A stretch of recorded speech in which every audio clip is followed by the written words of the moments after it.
Inspired story. Boy's job appraisal. A little boy went into a drugstore, reached for a soda carton and pulled it over to the telephone. He climbed onto the curtain so that he could reach the buttons on the phone and proceeded to punch in seven digits phone number. The store owner the store owner observed and listened to the conversation. Boy lady, can you give me the job of cutting your lawn? Women at the other end of the phone line. I already have someone to cut my lawn. Boy lady, I will cut your lawn for half the price of the person who cuts your lawn now.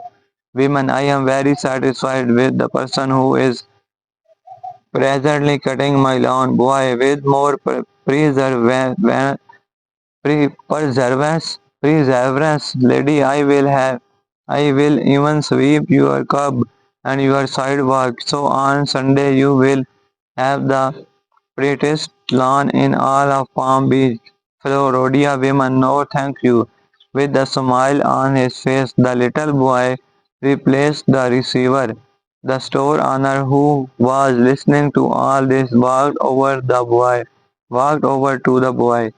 Store owner, son, I like your attitude. I like that positive spirit and would like to offer you a job. Boy, no thanks, store owner.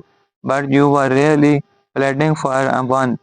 Boy, no sir, I was just checking my performance at the job I already have.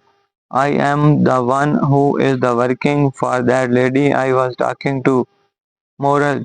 This is what we call self-appraisal. Every time if we don't get ahead of others, we blame others for it. We should look to ourselves and compare, find on weaknesses and work hard to throw away weaknesses. Always work hard, honest and with full dedication.